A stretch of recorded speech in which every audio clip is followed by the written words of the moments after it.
എൻ്റെ എല്ലാ പ്രേക്ഷകർക്കും സ്നേഹം നിറഞ്ഞ നമസ്കാരം. ഇന്നത്തെ 168ാമത്തെ വീഡിയോയിൽ ഒരു പുതിയ ടോപ്പിക്കാണ് നോക്കാൻ പോകുന്നത്. അതായത് എല്ലാവേ പ്രാക്ടിക്കൽ ടെക്നിക്സ് ആണ്. അതിൽ നേരത്തെ കണ്ടത് പാസിംഗ് ഓവർ ടെക്നിക്കാണ്. പ്രെയർ എന്ന് വെച്ചാൽ എന്തുവാ, അതെങ്ങനെ ആൻസർ ആവുന്നത്, അതെങ്ങനെ നടപ്പിലാവുന്നത് എന്നൊക്കെ നമ്മൾ കണ്ടു. ഇന്നത്തെ ഒരു കുറച്ച് വ്യത്യാസമായിട്ടുള്ളത് വേറൊരു ടെക്നിക്കും ഉണ്ട്. അതായത് the science and art of true prayer. ഇത് നമുക്ക് അറിഞ്ഞിരിക്കണമല്ലോ. നമ്മളെല്ലാവരും പോന്നു, അമ്പലത്തിലോ ചേർച്ചിലോ മാസ്കിലോ പോന്നു, നമ്മളെല്ലാവരും പ്രാർത്ഥിക്കുന്നു, ഇല്ലയോ? അപ്പം അതിൻ്റെ സയൻസ് എന്തുവാ, അതിൻ്റെ ആർട്ട് എന്തുവാ? ഇപ്പം the science and art of true prayer. True prayer എന്ന് വെച്ചാൽ സത്യസന്ധമായിട്ട് ചെയ്യുന്ന പ്രാർത്ഥന. ഓഫ് കോഴ്സ് നമ്മളെല്ലാവരും പ്രാർത്ഥന എന്ന് പറയുമ്പോൾ സത്യസന്ധമായിട്ട് തന്നെയാണ് ചെയ്യുന്നത്, ഇല്ലയോ? പോന്ന പോക്കിൽ ഒരു പ്രാർത്ഥന വെച്ചിട്ട് പോകുക എന്ന് പറയുന്നത് അത്ര ശരിയല്ല എന്ന് നമുക്കും അറിയാം. അങ്ങനെ ആരും ചെയ്യാറില്ല. അപ്പം ഈ science of true prayer, art of true prayer, ഇതെന്തുവാ? ഈ സയൻസ് ഓഫ് ട്രൂ പ്രെയർ എന്ന് വെച്ചാൽ, സയൻസ് എന്ന് വെച്ചാൽ ഞാൻ പറഞ്ഞിട്ടുണ്ട്, ഒരു അടുക്കും ചിട്ടയും കൂടി സിസ്റ്റമാറ്റിക്കായിട്ട് ചെയ്യുന്നത്. അടുക്കും ചിട്ടയെന്ന് വെച്ചാൽ എന്താ, ഒന്ന് ചെയ്തു അതിന് പിന്നെ ഇത് ചെയ്തു അതിന് പിന്നെ ഇത്, ലോജിക്കായിട്ട്. ഓക്കെ, അതാണ് സിസ്റ്റമാറ്റിക്കായിട്ട്. അപ്പം സയൻസ് എന്ന് പറഞ്ഞാൽ അതാണ് അതിൻ്റെ അർത്ഥം. സയൻസ് എന്ന് പറഞ്ഞാൽ അതിൻ്റെ അറിവ്. അറിവെന്ന് വെച്ചാൽ എന്തുവാ, അതെങ്ങനെ ചെയ്യേണ്ടിയേ, അത് ചെയ്യേണ്ടിയേ, എപ്പം ചെയ്യണം, എന്തുകൊണ്ട് ചെയ്യണം എന്നൊക്കെ അതിൻ്റെ നോളേജാണ് science. Science of true prayer. അടുത്ത എന്തുവാ, art. Art of true prayer. Art of true prayer എന്ന് പറഞ്ഞാൽ എന്തുവാ, അതിൻ്റെ ടെക്നിക്ക്. ആർട്ട് ഓഫ് ലിവിങ് കേട്ടിട്ടുണ്ട്. ആർട്ട് ഓഫ് ലിവിങ് എന്ന് വെച്ചാൽ എന്തുവാ, ജീവിക്കുന്നതിൻ്റെ ടെക്നിക്ക് എന്തുവാ, ഏത് രീതിയിൽ എങ്ങനെ ജീവിക്കണം, അതാണ് ആർട്ട് ഓഫ് ട്രൂ പ്രെയർ. അപ്പം അതിൻ്റെ ട്രൂ പ്രെയറിൻ്റെ നോളേജ് എന്തുവാ, അതിൻ്റെ അർത്ഥം എന്തുവാ, അതിൻ്റെ സയൻസ് എന്തുവാ, അതുമാത്രമല്ല അത് എങ്ങനെയാണ് നമ്മൾ ചെയ്യേണ്ടത്, ഇതും നമ്മൾ കുറേയൊക്കെ കണ്ടു. എന്നാലും ഇവിടെ എന്തുവാ കാണാനുള്ളത് എന്നുള്ളത് നമുക്ക് നോക്കാം. അതായത് ഡോക്ടർ ജോസഫ് മർഫി എന്തുവാ പറയുന്നേ എന്നുള്ളത് കാണാം. ഓക്കെ, ഇതിൽ അതായത് എന്തുവാ പറയുന്നതെന്ന് വെച്ചാൽ, നമ്മുടെ മനസ്സിൽ ഒരു ചിന്ത വരുന്നു, അതിനെ നമ്മൾ ഉപബോധ മനസ്സിലോട്ട് അയക്കുന്നു. അപ്പം ആ ഉപബോധ മനസ്സ് അതിന് വേണ്ടിയ കാര്യങ്ങളൊക്കെ ചെയ്തു കൊടുത്ത് അതിനെ നടപ്പിലാക്കുന്നു, ഇല്ലയോ? അപ്പം നടപ്പിലാക്കുമ്പം നമ്മൾ എന്തുവാ ചിന്തിക്കേണ്ടിയേ? നമ്മൾ ചിന്തിക്കുന്നത് ധാർമ്മികത്തിൻ്റെ ബേസിലാണോ, നല്ലതാണോ നമ്മൾ പ്രാർത്ഥിക്കുന്നത്, നമ്മൾ ചെയ്യുന്നത് ശരിയാണോ, അതിനെക്കുറിച്ചുള്ള അറിവ്, അതാണ് സയൻസ്. അപ്പോൾ ഈ സയൻസ് എന്ന് പറയുമ്പോൾ എന്തുവാ, നമ്മുടെ കോൺഷ്യസ് മൈൻഡിൽ ഉണ്ടാകുന്ന ഒരു പിക്ചർ, നമ്മുടെ കോൺഷ്യസ് മൈൻഡിൽ ഉണ്ടാകുന്ന ഒരു വിചാരം, ഒരു ചിന്ത, അതാണ് അതിൻ്റെ സയൻസ്. അതിൻ്റെ ആർട്ട് എന്ന് വെച്ചാൽ അത് നമ്മൾ എങ്ങനെ അതിനെ ചോദിക്കേണ്ടിയത്, അതിൻ്റെ ചോദിക്കേണ്ടിയ രീതി. അത് പ്രപഞ്ചത്തിൻ്റെ അടുത്ത് ചോദിച്ചാലും ശരി, നിങ്ങളുടെ ഇഷ്ടദൈവത്തിൻ്റെ അടുത്ത് ചോദിച്ചാലും ശരി, ആരടുത്ത് ചോദിച്ചാലും ശരി, അതിന് നമ്മളെക്കാട്ടിലും കുറച്ച് പവർ കൂടുതലുള്ളവരുടെ അടുത്തേ നമ്മൾ ചോദിക്കത്തുള്ളൂ. അപ്പോൾ അത് ഏത് പവറാണെങ്കിലും ശരി, നിങ്ങൾ അതിന് ഏത് പേരിട്ടാലും ശരി, നമുക്കതൊന്നുമല്ല വിഷയം.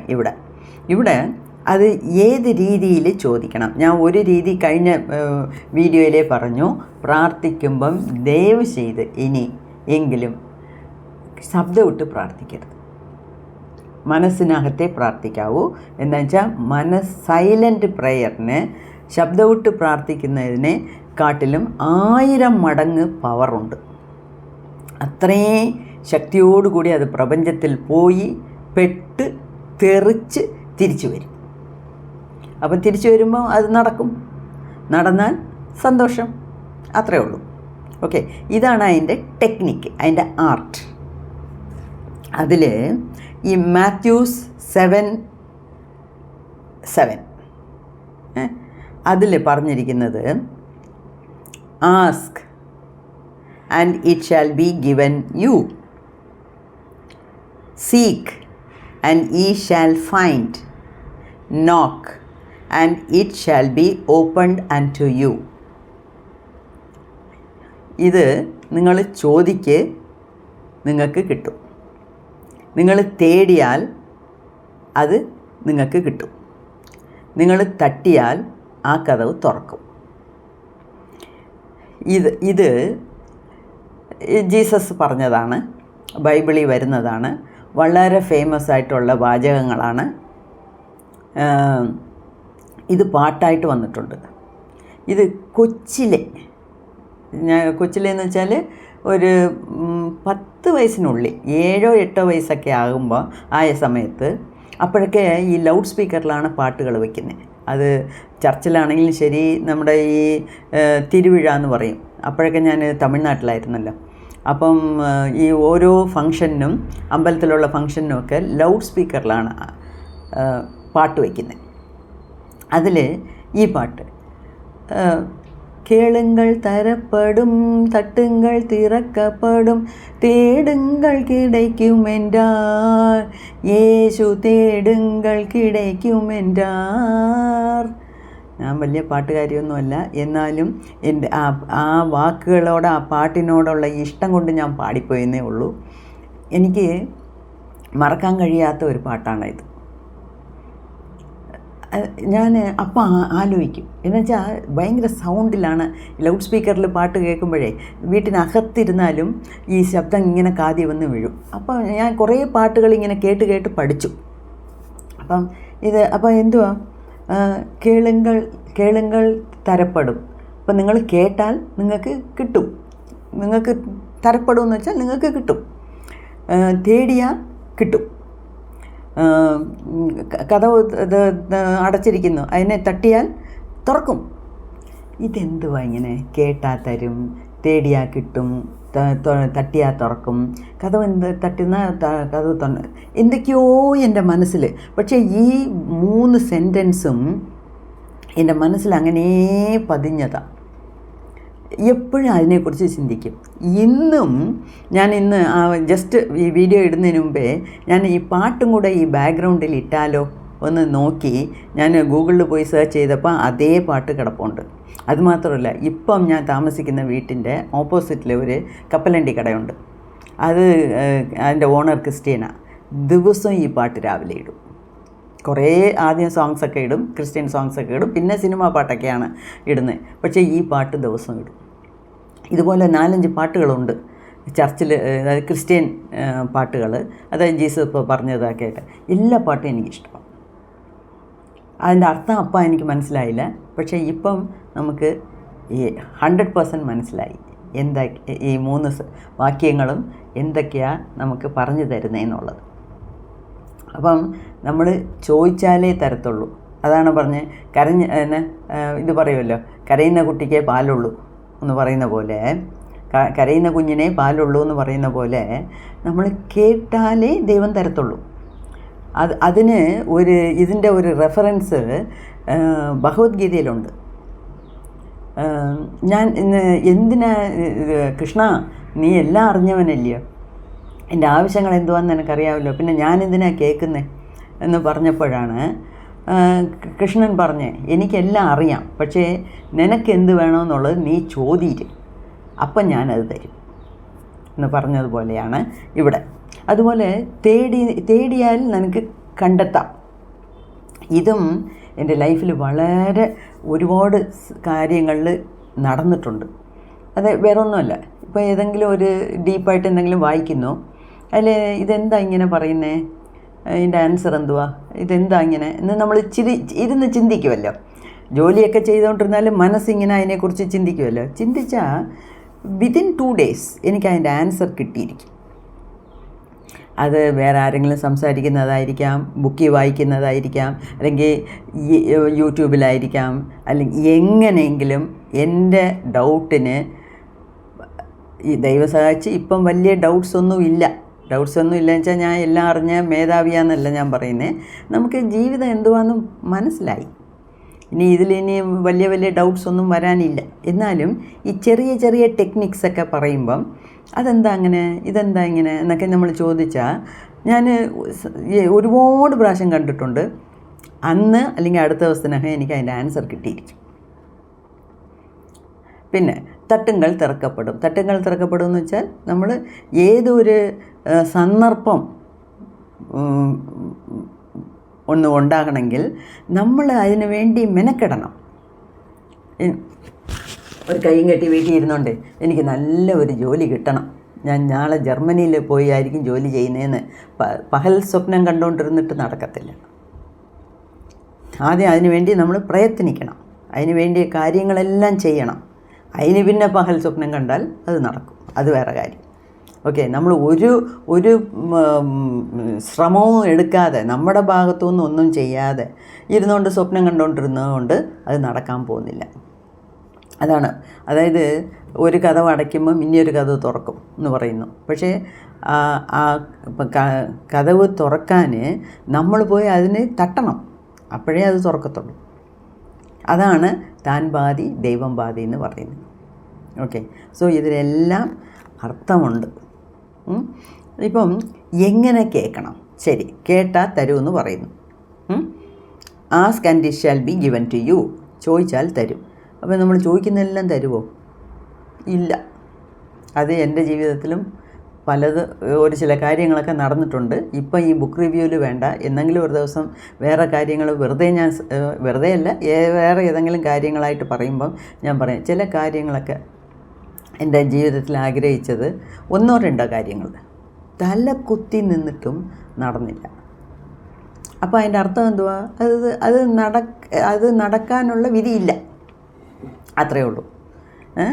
അപ്പം എങ്ങനെ കേൾക്കണം? ഹൗ ടു ആസ്ക് എന്ന് പറഞ്ഞാൽ നമുക്ക് അതിന് പൂർണ്ണ വിശ്വാസത്തോടു കൂടി കേൾക്കണം.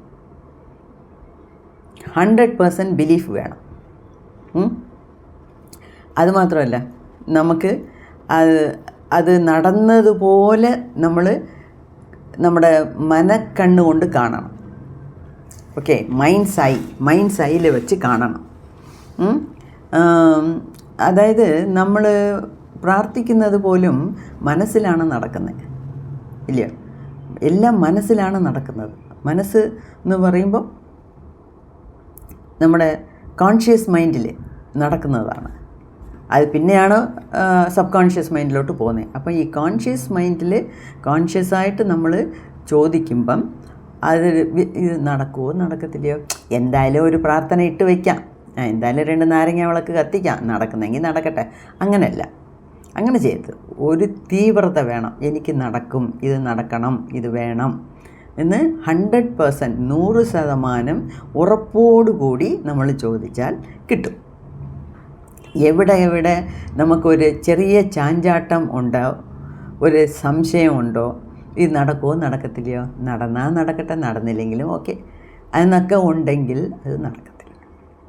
ഓക്കെ, അപ്പം അങ്ങനെയൊക്കെയാണ് പറയുന്നത്. അതിൽ not an atom of doubt എന്ന് വെച്ചാൽ ഒരു 0.001% സംശയം പോലും ഇത് നടക്കുമോ നടക്കത്തില്ലയോ എന്നുള്ള സംശയം പാടില്ല.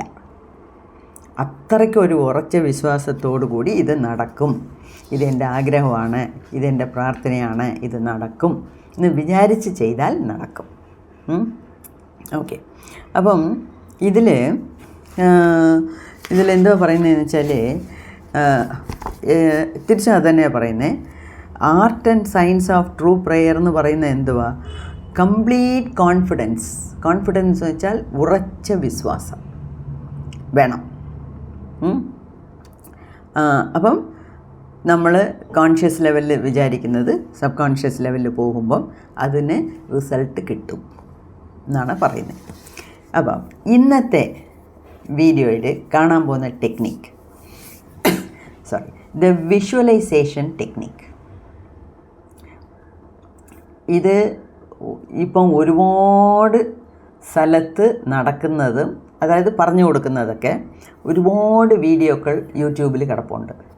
Manifestation technique, visualisation technique, law of attraction, ഇതേ ഉള്ളൂ. അപ്പം ഇതിൽ ഡോക്ടർ ജോസഫ് മർഫി വിഷ്വലൈസേഷൻ ടെക്നിക്കിനെ കുറിച്ച് എന്ത് പറയുന്നു എന്നുള്ളത് നമ്മൾ നോക്കാം. അപ്പം ഇതിൽ വളരെ സിമ്പിളായിട്ടുള്ള ടെക്നിക്കാണ്, പക്ഷേ വളരെ പവർഫുള്ളുമാണ്. അതായത് നമ്മുടെ മനക്കണ്ണിൽ, മനസ്സിൻ്റെ ഉള്ളിൽ അതിനെ വളരെ ക്ലിയറായിട്ട്, അതായത് നമുക്ക് എന്ത് നടക്കണോ അതിനെക്കുറിച്ച് വള്ളിപുള്ളി തെറ്റാതെ അതിനെ നമ്മുടെ മനക്കണ്ണിലിട്ട് ഓട്ടണം. മനക്കണ്ണിൽ നമ്മൾ കാണണം. ഓക്കെ, എങ്ങനെ കാണണം? അത്ര സത്യസന്ധമായിട്ട് അതിനെ കാണണം മനസ്സിൽ. ഓക്കെ, അതായത് ഇപ്പോൾ ഒരു റോസ്, ഒരു റോജാപ്പൂവിനെ നമ്മൾ വിഷ്വലൈസ് ചെയ്യണമെങ്കിൽ അത് നമ്മൾ നേരത്തെ ഒരു റോസിനെ കണ്ടിരിക്കണം. ഒരു റോസിനെ കാണാതെ നീ ചുമ്മാതെ ഒരു റോസിനെ വിഷ്വലൈസ് ചെയ്യുന്നു വെച്ചാൽ അതെങ്ങനെ ഇരിക്കും? അത് റോസ് ചെമ്പരത്തിയായിട്ട് മാറും ഇല്ലേ? അപ്പം നേരത്തെ കണ്ടിട്ടുണ്ടെങ്കിൽ നമുക്ക് കണ്ണടച്ചിരിക്കുമ്പോൾ ഈസിയായിട്ട് നമുക്ക് എളുപ്പത്തിൽ വിഷ്വലൈസ് ചെയ്യാൻ പറ്റും. അതുപോലെ നമ്മളുടെ റിയൽ ലൈഫിലും വിഷ്വലൈസ് ചെയ്യാൻ പറ്റും. എന്താണെന്ന് വെച്ചാൽ ഓൾറെഡി അത് നമ്മുടെ മനസ്സിൻ്റെ ആഴത്തിൽ എവിടെയോ കിടപ്പുണ്ട്. അതുകൊണ്ടാണ് അത് നമുക്ക് ആഗ്രഹമായിട്ട് വെളി വന്നിരിക്കുന്നത്. നേരത്തെ കണ്ടല്ലോ, സോൾസ് ഡിസയറാണ്, ആഗ്രഹമാണ്. അപ്പം അതിനെക്കുറിച്ച് നമ്മൾ പ്രാർത്ഥിക്കുമ്പം അത് നടക്കും. പക്ഷേ ഇവിടുത്തെ ടെക്നിക്ക് എന്തുവാ? അതായത് ശരിക്കും അത് നടക്കുന്ന പോലെ നമ്മൾ ഇമാജിൻ ചെയ്യണം. നമ്മുടെ മനസ്സിൽ, മനക്കണ്ണിൽ കാണണം. അതാണ് വിഷ്വലൈസേഷൻ ടെക്നിക്ക്. അതിന് 1-2 എക്സാമ്പിൾ പറഞ്ഞിട്ടുണ്ട്. ഈ എൻജിനീയർ പാലം കെട്ടുന്നതിന് മുമ്പേ വരയ്ക്കുന്നതും എഴുതുന്നതും, അയാൾ ആ പാലത്തിനെ മൊത്തം വിഷ്വലൈസ് ചെയ്തിട്ടാണ് പേപ്പറിൽ വരയ്ക്കുന്നത്. അതുപോലെ ഇപ്പം നമ്മളുടെ വീട്ടു പ്ലാനാണെങ്കിലും നമുക്ക് നാളെ ഇപ്പോൾ ഒന്നും വേണ്ട, ഇവിടുന്ന് ഒരു മീറ്റിങ്ങിന് എറണാകുളത്ത് പോകുന്നു. ഏത് ട്രെയിനിൽ കയറണം, വീട്ടിൽ നിന്ന് എത്ര മണിക്ക് ഇറങ്ങണം, എന്തൊക്കെ കൊണ്ടുപോകണം, മീറ്റിങ്ങിൽ അവിടെ എന്തുവാണ്, മീറ്റിംഗ് എപ്പം കഴിയും, അടുത്തത് ഏത് ട്രെയിനിൽ വരണം, തിരിച്ച് വരണം, അപ്പം പോകുന്നുള്ള ടിക്കറ്റ്, വരുന്നതിനുള്ള ടിക്കറ്റ് ബുക്ക് ചെയ്യണം, ഏത് ഡ്രസ്സാണ് ഇടണ്ടിയേ, എന്തൊക്കെയാണ് ഫയൽസ് എടുത്തുകൊണ്ട് പോകണ്ടിയേ, എല്ലാം നമ്മൾ വിഷ്വലൈസ് ചെയ്തിട്ട് അതൊക്കെ എടുത്ത് അടുക്കി പറക്കി സൂട്ട് കേസിൽ വെച്ചുകൊണ്ടായിരിക്കും ടിക്കറ്റും ബുക്ക് ചെയ്തുകൊണ്ട് പോകുന്നത് ഇല്ലേ? ഇതാണ് വിഷ്വലൈസേഷൻ ടെക്നിക്ക്. ഇത് ഒരു മീറ്റിംഗ് നടക്കുമ്പോൾ ഉള്ള കാര്യം. പക്ഷേ ഇതുപോലെ നമ്മളുടെ ആഗ്രഹങ്ങൾ നമ്മുടെ പ്രാർത്ഥനയിൽ കൂടെ നടക്കണമെന്നുള്ളപ്പം അത് കറക്റ്റായിട്ട് ഇങ്ങനെ നമ്മുടെ മനസ്സിൻ്റെ കണ്ണിൻ്റെ മുമ്പിൽ ഇങ്ങനെ സിനിമ പോലെ പോകണം. Step by step, part by part, ഒന്നും വിട്ടുപോകരുത്. ഇപ്പം ഒരു കുട്ടി പഠിക്കുന്നു, നന്നായിട്ട് കഷ്ടപ്പെട്ട് പഠിക്കുന്നു, ഞാൻ യൂണിവേഴ്സിറ്റി ടോപ്പ് റാങ്കർ ആവണം. അപ്പം ടോപ്പ് റാങ്ക് വാങ്ങിക്കുന്നു, ഫസ്റ്റ് റാങ്ക് വാങ്ങിക്കുന്നു, അനൗൺസ് ചെയ്യുന്നു. ഒരു വലിയ ഫങ്ഷൻ, കോൺവെക്കേഷൻ സമയത്ത് അവർക്ക് ഫസ്റ്റ് പ്രൈസ് കൊടുക്കുന്നു. അപ്പം ഇവിടെ ആ ഡ്രസ്സൊക്കെ ഇടുന്നു, സ്റ്റേജിൽ പോകുന്നു, 2 വാക്ക് സംസാരിക്കുന്നു. അവിടുത്തെ ആരെങ്കിലും വൈസ് ചാൻസലറോ ചാൻസലർ ഓഫ് ദ യൂണിവേഴ്സിറ്റിയോ ആരോ ഇവർക്ക് പ്രൈസ് കൊടുക്കുന്നു, സമ്മാനം കൊടുക്കുന്നു, സമ്മാനം വാങ്ങിക്കുന്നു, നന്ദി പറയുന്നു, ഇറങ്ങി വരുന്നു. അപ്പം ഇത്രയും കാര്യങ്ങൾ ഇങ്ങനെ ഓരോ സ്റ്റെപ്പ് ബൈ സ്റ്റെപ്പ് മനസ്സിൽ കണ്ട് അതിനെ ദിവസവും അതിനെ കണ്ട് ആസ്വദിക്കണം. പ്രൈസ് കിട്ടുമോ കിട്ടത്തില്ലയോ, അന്ന് എനിക്ക് പോകാൻ പറ്റുമോ, ആരും എൻ്റെ കൂടെ വരും, ആരും എൻ്റെ കൂടെ വന്നില്ലെങ്കിലോ ഞാൻ എങ്ങനെ പോകും, അങ്ങനെ അതിൻ്റെ ഈ സ്റ്റെപ്പ് ബൈ സ്റ്റെപ്പ് ചിന്തിക്കുമ്പോൾ അതിൽ യാതൊരു സംശയവും വേണ്ട. അങ്ങനെ പോയി മനക്കണ്ണിൽ കണ്ടാൽ അതാണ് വിഷ്വലൈസേഷൻ ടെക്നിക്ക്. അത് നടന്നിരിക്കും എന്നാണ് പറയുന്നത്. അപ്പം ഇദ്ദേഹം, അതായത് ഡോക്ടർ ജോസഫ് മർഫി ഈ വിഷ്വലൈസേഷൻ ടെക്നിക്ക് ചെയ്തിട്ടുണ്ടെന്ന്. അതായത് ഇദ്ദേഹം ഈ ഹീലിങ്ങിനൊക്കെ പോകുമ്പോഴായിരിക്കും, അതിനെക്കുറിച്ച് കറക്റ്റായിട്ട് പറഞ്ഞില്ല, prior to starting from prior to speaking, അതായത് ഈ പ്ലാറ്റ്ഫോമിൽ നിന്ന് സംസാരിക്കുന്നതിന് മുമ്പേ ഇദ്ദേഹം വിഷ്വലൈസ് ചെയ്യുന്നു. എങ്ങനെ?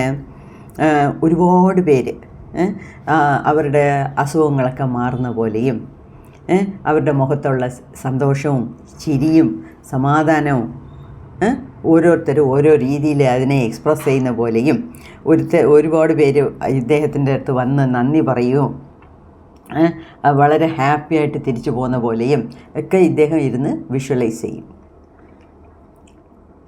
വിഷ്വലൈസ് ചെയ്യുമ്പം അദ്ദേഹത്തിൻ്റെ ഓരോ മീറ്റിങ്ങിലും ഇതൊക്കെയാണ് സംഭവിക്കുന്നത്. അപ്പം ഒരാൾ അത് ചെയ്ത് കണ്ട് അതിന് 100% റിസൾട്ട് കിട്ടുമ്പോഴാണ് ഇങ്ങനെയൊക്കെ ബുക്കിൽ എഴുതുന്നത്. അപ്പം നമുക്കും അതിൽ 100% ഉറച്ച വിശ്വാസം വേണം. ഇതിൽ ടെക്നിക്കിൽ വേണം. നമ്മളുടെ ആഗ്രഹം നടക്കും എന്നുള്ള 100% വിശ്വാസം വേണം. ഈ ജോസഫ് മർഫി പറയുന്ന പോലെ വിഷ്വലൈസേഷൻ ടെക്നിക്കിൻ്റെ പുറത്തും 100% വിശ്വാസം വേണം. അപ്പോഴേ നമ്മളുടെ മനസ്സിന് ബോധ്യമാകത്തുള്ളൂ. അതായത് നമ്മുടെ കോൺഷ്യസ് മൈൻഡും സബ് കോൺഷ്യസ് മൈൻഡും ഒന്നിച്ച് പോകണം.